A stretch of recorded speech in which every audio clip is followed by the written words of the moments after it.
수요예배에 나오신 우리 모든 성도님들을 환영하고 축복합니다. 우리 옆에 있는 분들하고 함께 인사하겠습니다. 사랑하고 축복합니다. 투표 잘하셨습니까? 네, 네, 문제가 될 수 있으니까 뭐 힌트도 주시면 안 됩니다. 네, 색깔이나 숫자 뭐 이런 거 절대 하시면 안 되고요. 네, 오늘 또 귀한 날이었는데 또 다들 쉬시면서 또 좋은 나라를 위하여서 또 귀한 투표 한 번씩 하셨을 거라고 믿습니다. 사역을 하면서 나만 그런가 싶기도 한데요. 저는 유독 이렇게 휴일에 설교가 많이 이제 잡혀요. 이 교회 와서는 이제 처음이겠지만 이전 교회들도 그렇지만 항상 이렇게 쉬는 날 많이 이렇게 제가 설교하게 되더라고요. 쉬는 날 설교를 준비하면 다른 날보다 더 힘이 들어요. 뭔가 좀 나도 쉬고 싶은데라는 마음이 있어서 그런지 몰라도 그 설교를 준비하다 보면 참 이렇게 미리 준비를 했음에도 불구하고 지치기도 합니다. 그래도 이렇게 휴일에 여기 계신 분들을 만날 수 있어서 너무 감사하고 또 나름대로 귀한 은혜의 시간들, 기도하면서 준비할 수 있는 시간들을 가질 수 있어서 너무 좋았습니다. 저는 수요일 설교를 나름의 시리즈를 갖고 진행하고 있습니다. 무엇이냐면 2번밖에 안 했거든요, 사실은. 근데 제가 그 요한복음에 있는 특수한 이적들에 대해서 제가 나누어 가고 있습니다. 그래서 첫 번째 시간에는 그 물이 변화에 포도주된 첫 번째 이적에 대한 부분들을 나누었고요. 오늘은 우리가 잘 알고 있는 내용이긴 합니다. 38년 된 병자에 대한 이야기를 나누려고 합니다.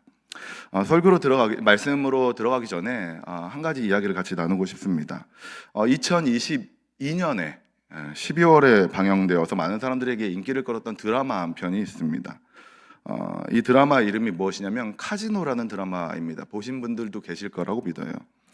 이 드라마의 배경을 보면 필리핀이라는 그 나라에서 그 카지노 도박장을 운영하는 주인공 주변의 인물들과 함께 갈등이 일어나고 대립이 일어나면서 여러 가지 에피소드가 있는 그런 드라마입니다. 저는 이 드라마 전체 이야기를 하려는 건 아니고요.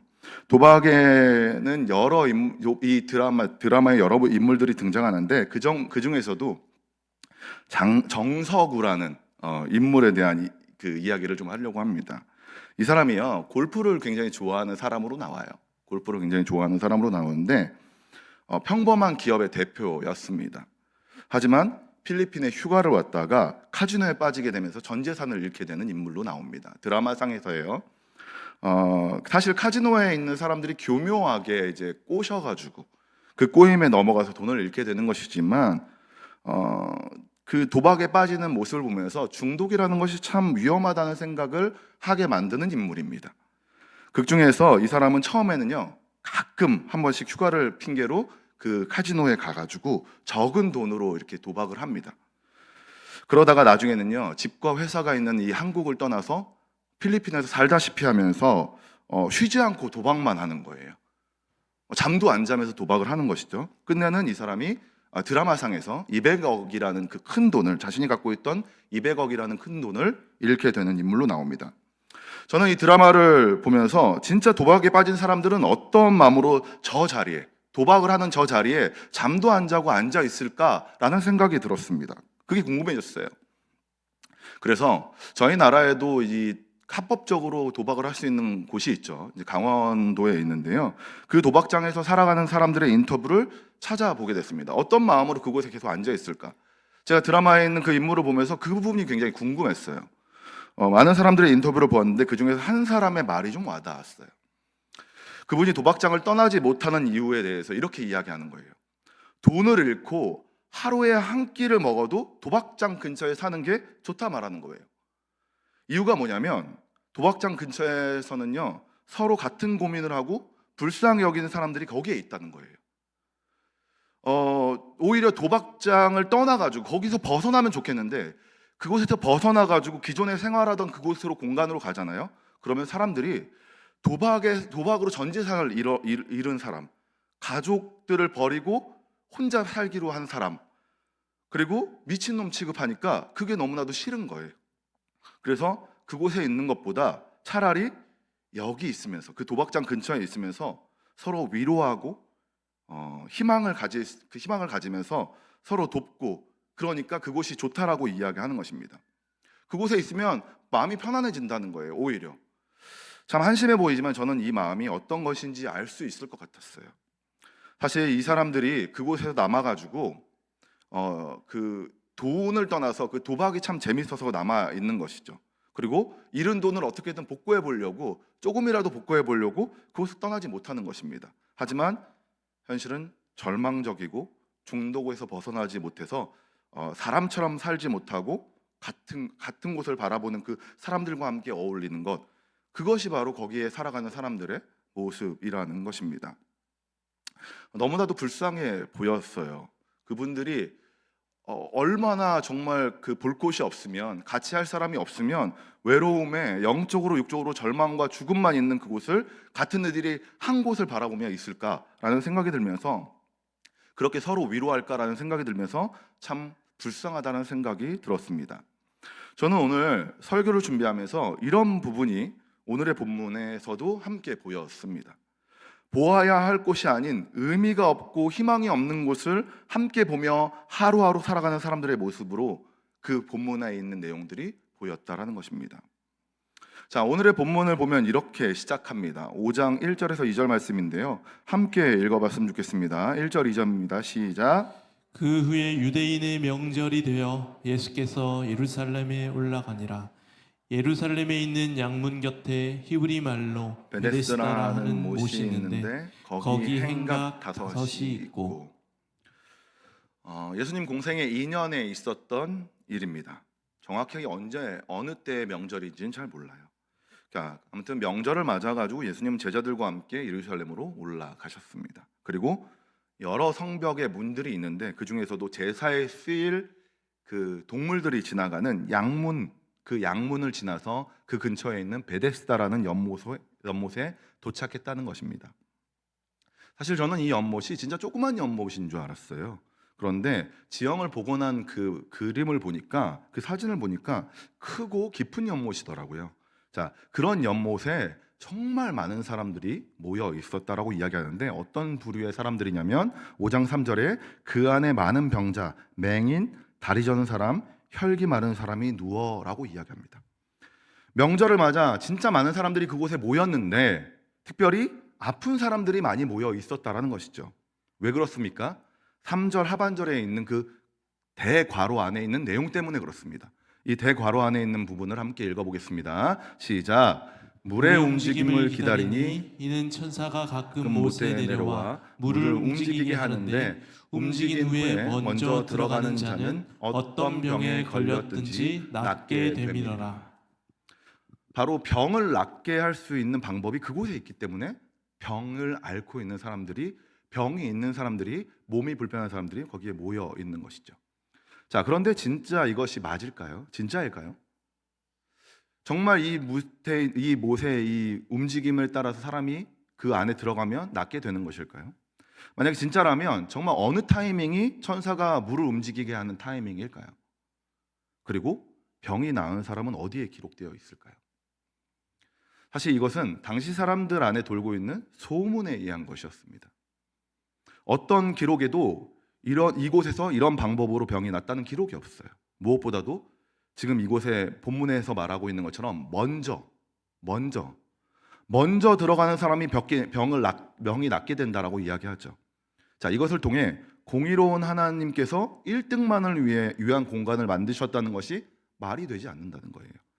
자, 그런데 이것이 단지 그 소문만을 듣고 병자들이 다 모여들었습니다. 이런 그냥 날 수도 있겠다라는 그런 그 희망을 가지고 사람들이 모였다라는 거예요. 당시 고치기 힘들어서 소망 없이 빛도 없이 살아가는 사람들이 그 물에 한번 들어가고자 몰려들었습니다. 맹인, 다리 저는 사람, 혈기 마른 사람. 여기서 혈기 마른 사람은 중풍병자를 말하죠. 자, 이런 사람들이 모였다는 거예요. 그러니까 의사를 찾아가 나을 수 있는 사람이나 자신 스스로 민간요법을 사용해서 나을 수 있는 사람이 아니라 남의 도움 없이는 움직이기도 조차 힘든 사람들만 이곳에 모여 있었다라는 거예요. 무엇 때문에요? 사람들이 만든 소문 때문에. 자, 이걸 보고 있으면 사람의 필요에 의해서 만든 소문을 그러니까 소문은 맹목적인 신앙을 만든다라는 것들을 보게 되어집니다. 인생의 끝에 있는 사람들입니다. 지금 이 사람들이 더 이상 이 사람들이 어디 가서 고칠 수 있는 곳이 없어요. 인생의 끝에 있는 사람들이에요. 지금처럼 시설이 잘 되어 있어서 아무리 누워 있어도 여러 장비를 이용해서 움직이는 것이 가능하고, 시각장애인이라 할지라도 점자를 통해서 글을 읽을 수 있고 안내견을 통해서 움직일 수 있는 그런 상황이 아니잖아요. 이 시대에는 앞이 안 보이고 몸이 움직일 수 없으면 더 이상 살아갈 수 없는 사람들로 분류되어 있는 것입니다. 그러니까 지금 하나의 소문만을 믿고 인생 끝에 있는 사람들이 몰려들어서 그 소문을 가지고서 계속 그곳에 앉아 있는 것이죠. 이것이 바로 종교의 모습인 것입니다. 서로 이런저런 이야기를 하면서 오갔을 것 같아요. 성경에 없는 내용이지만 여기 안에 있는 사람들끼리 이렇게 이야기했을 것 같습니다. 그 물을 보면서 움직인다. 움직였어. 누가 들어갔어? 몸은 어때? 안 나았어? 지금이 아닌가? 분명 저렇게 움직였을 때 지난번에 나았다라고 그랬는데 조금만 더 기다려보자. 또 옆에서는 이런 이야기가 있는 거예요. 들었어? 옆에 행강에 다리 저는 사람이 물에 들어갔는데 다리가 나았대. 우리도 조금만 더 물에 집중하자. 저는 이런 이야기가 오가지 않았을까라는 생각이 드는 거예요. 여러 소문에 소문이 겹치는 것이죠. 소문에 소문을 더하고 소문에 소문을 더해서 두꺼워진 신령과 믿음으로 베데스다를 바라보고 있었을 것입니다. 이런 걸 생각하다 보면 인간이 참 어리석다 생각이 들면서도 한편으로 나는 안 그럴까? 나는 안 그런가? 그곳에 있으면 나는 안 그랬을까라는 생각을 해보게 됩니다. 그러면서 저의 부끄러웠던 그 과거 하나가 좀 떠올랐어요. 사람이 한 해를 살아가다 보면 한 해에 여러 일들이 떠오르겠죠. 우리가 지금 돌아봤을 때 2023년도, 2022년도에 있었던 일들이 여러 가지가 떠오르지 않습니까? 그런데 저에게 2020년, 저에게 20살이었던 그 시간에는요, 딱 한 가지만 기억이 납니다. 무엇이냐면 참 부끄러운데요, PC 게임입니다. 당시 유행했던 게임이 하나 있어요. 그 게임을 하게 된 계기가 좀 있습니다. 바로 그 게임이 게임상에 있는 그 아이템을요, 팔면 현금으로 바꿀 수 있다는 이야기가 막 있었어요. 당시에 이제 PC방이라는 거 생긴 지가 몇 년 안 됐을 때였거든요. 그런데 게임을 하면서 돈을 벌 수 있다는 이야기가 제 귀에 확 들어왔어요. 그래서 저에게 큰 충격과 도전으로 그것이 다가왔습니다. 그리고 또 거기에 큰 이야기 하나가 제 귀를 딱 때렸어요. 뭐였냐면 제 친구의 친구가 거기서 아이템을 하나 팔았는데 돈 400만 원을 벌었다. 그 아이템 하나로. 이런 이야기가 제 귀를 확 때리는 겁니다. 제가 수능이 끝나고 그 자리로 뛰어가가지고 그 PC방에 앉기 시작했어요. 그리고 뭐 대학도 못 가고요. 1년 동안 집, PC방, 집 이렇게 계속해서 쉬지 않고 그곳에 있었습니다. 자, 그럼 돈은요? 그렇게 열심히 돈을 벌 수 있을 거라고 생각하고 그곳에 갔는데 돈은요? 게임도 재능이더라고요. 전 아무리 해도 뭔가를 팔 수 있을 정도의 그런 게임을 만들지 못하는 제 모습을 봤습니다. 참 어리석죠.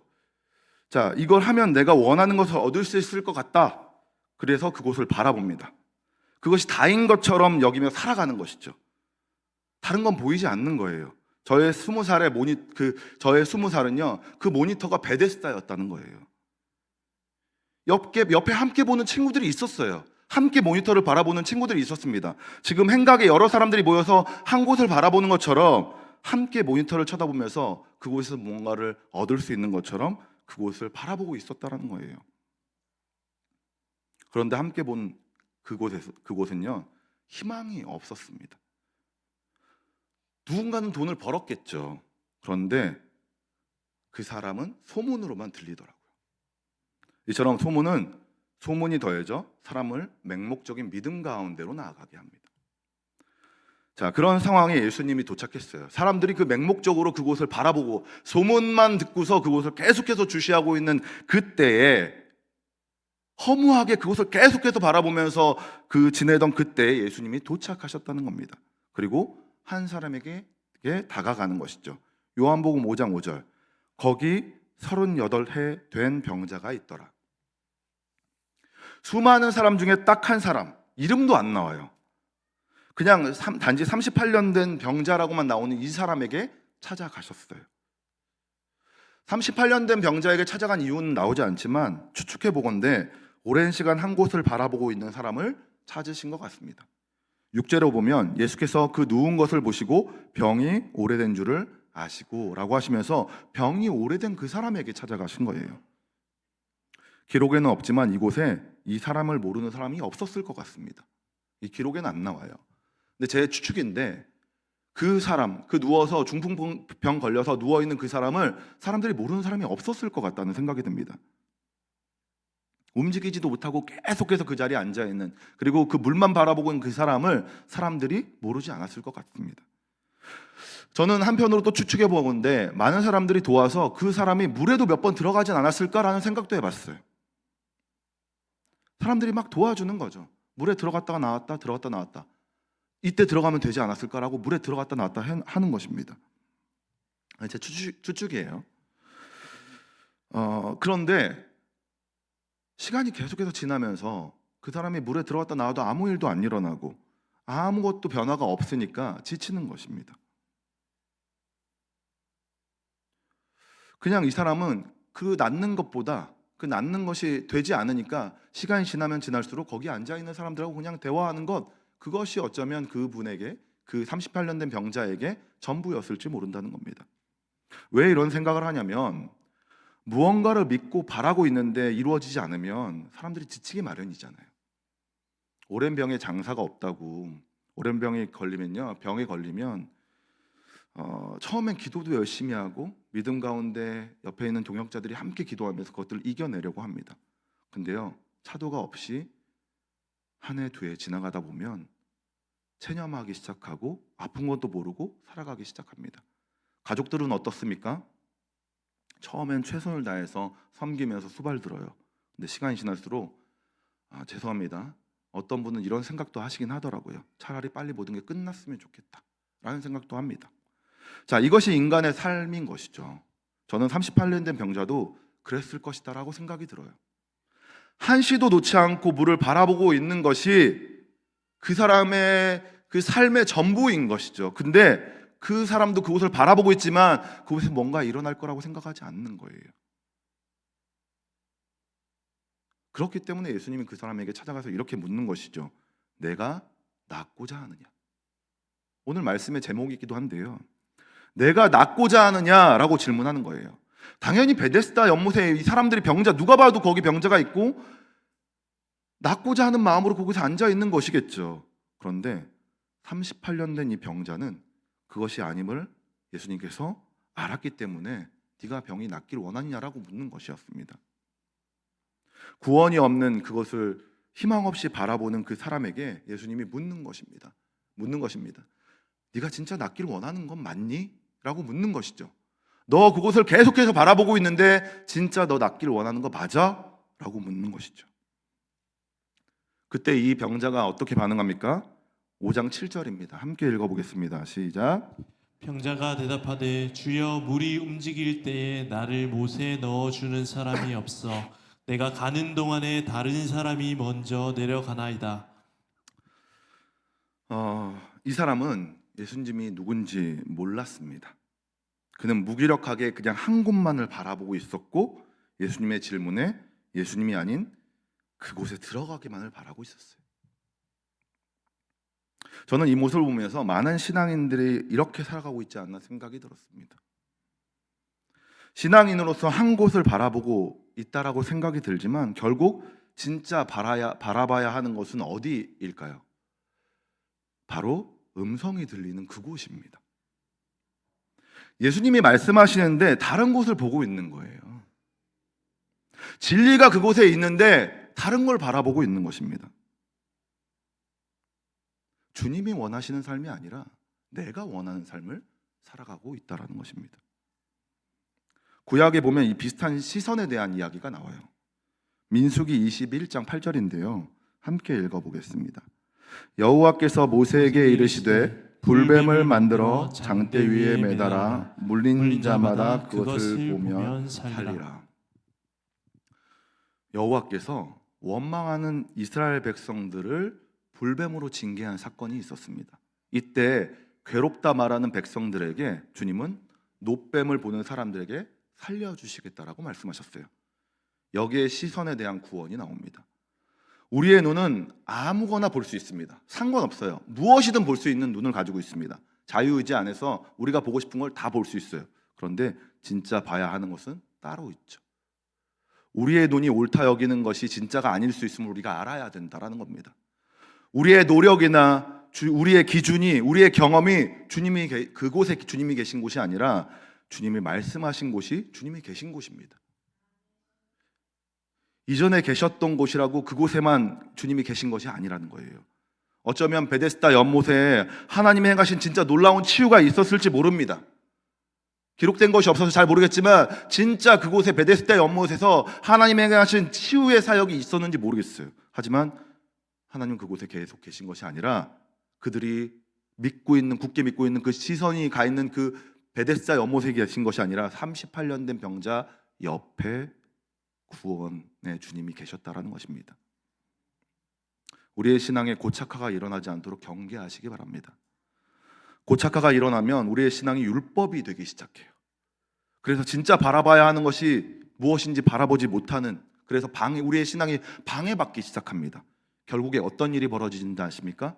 예배 몇 번에, 헌금 얼마에, 봉사 몇 년에 구원이 있다라고 말하게 되는 거예요. 당연히 중요한 것들입니다. 예배, 헌금, 봉사 다 중요해요. 당연히 중요한 것들이지만 그것이 구원의 필요 충분 요건이 아니라는 겁니다. 우리 옆에서 우리에게 말씀하시는 주님의 그 음성에 귀 기울이는 것, 그분의 구원의 음성에 따라 반응하시는 그 삶, 이것이 바로 주님이 원하시는 삶이고 그것이 주님께서 우리에게 말씀하시는 구원의 길이라는 것입니다. 여기 계신 모든 성도님들 그런 삶 가운데로 나아가길 소망합니다. 주님이 옆에 계실 때 그 말씀 가운데 귀 기울이면서 하나님, 예수님이 우리에게 말씀하시는 그곳으로 바라보시는 자들이 되길 소망합니다. 고개를 그냥 위로 들면 돼요. 앉아있다라고 한다면, 주저앉아서 계속 누워있다라고 한다면 예수님이 말씀하시는 곳으로 우리의 시선을 위로 들면 됩니다. 그곳에 예수님이 계십니다. 그곳을 바라보시는 우리 성도님들 되시길 소망합니다. 계속해서 보겠습니다. 예수님의 음성에도 연못만 바라보던 38년 된 병자에게 예수님은 명령하십니다. 5장 8절인데요. 함께 읽겠습니다. 예수께서 이르시되 일어나 내 자리를 들고 걸어가라 하시니. 자, 이전에 봤던 가나의 혼인잔치에도 이런 비슷한 표현이 있었습니다. 2장 7절 8절인데요. 예수께서 그들에게 이르시되 항아리에 물을 채우라 하신즉 아귀까지 채우니 이제는 떠서 연회장에게 갖다 주라 하심에 갖다 주었더니. 자, 여기서 세 개의 동사가 나오는데요. 채우라, 떠라, 갖다 주라. 자, 채우라, 떠라, 갖다 주라, 이 동사를 통해서 예수님께서 이적을 베풀었어요. 그런데 오늘은 어떻습니까? 8절에도 세 개의 동사가 나오는데 뭐라고 이야기하냐면 일어나라, 자리를 들어라, 걸어가라. 자, 두 사건 모두 변화가 일어났습니다. 예수님께서 이렇게 명령하신 사건을 통해서 변화가 일어났고 이동하여 많은 사람들이 이것을 보게 되었습니다. 그리고 경험하게 돼요. 이것이 바로 예수님이 계신 곳에서 일어나는 일들입니다. 모호한 것이 아니라 확실하게 보여주게 되는 거예요. 의심할 수 없게 만드는 것이죠. 물이 변하여 포도주가 되었고 38년 된 병자가 사람들 앞에서 일어났잖아요. 이보다 확실한 증거가 어디 있겠습니까? 이처럼 예수님이 계시면 모호하게 언제 물이 움직이나 바라보며 남들보다 먼저 들어가야지, 어떻게든 먼저 들어갈 거야 하면서 그곳을 바라보며 조마조마하게 살지 않게 된다는 것입니다. 신앙생활은 우리에게 확실하게 나타내 보여주시는 거죠. 신앙생활이 어떤 것인지 나타내 보여주신다는 겁니다. 우리의 신앙이 뜨뜻미지근한 것처럼 느껴지십니까? 그렇다면 우리가 바라보는 것이 진짜 예수님이 계신 곳인지 확인하시기 바랍니다. 우리가 예수님을 바르게 바라보고 있다면 베데스다와 같은 세상이 말하는 그 기준이 아닌 예수님의 음성을 듣고 일어나 자리를 들고 걸어가게 될 것입니다. 믿으십니까?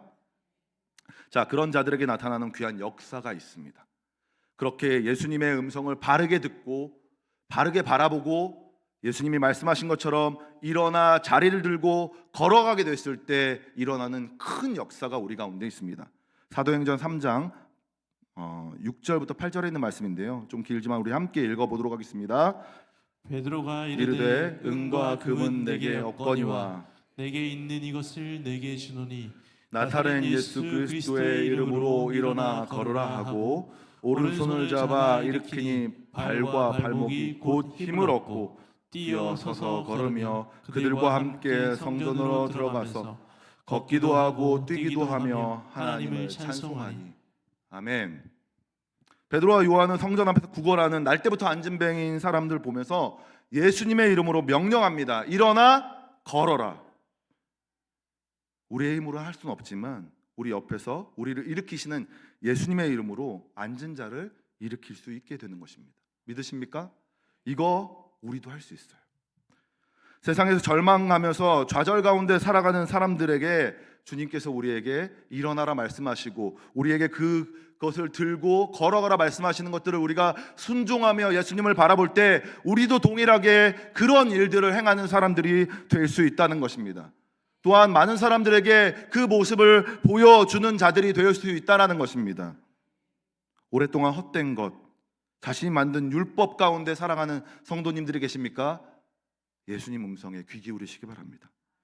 예수님께로 나아가시길 소망합니다. 그리고 그 자리에서 일어나서 들고 걸어가십시오. 그럴 때 주님께서 우리에게 진정으로 원하시는 그 삶이 우리 가운데 일어나게 될 것입니다. 절망의 자리에 계십니까? 예수님이 들어오십니다. 그리고 예수님이 우리 옆에 서십니다. 그리고 예수님이 우리에게 말씀하십니다. 내가 낫기를 원하느냐? 그때 예수님이 말씀하시는 그곳으로 얼굴을 들어 바라보며 예수님의 음성에 귀 기울이고 또한 그 귀 기울임 가운데 예수님 명령한 대로 일어나 걸어가시는, 그리고 또한 그 모습을 많은 이들에게 보여주시는 우리 모든 성도님들이 되시길 주님의 이름으로 축원합니다.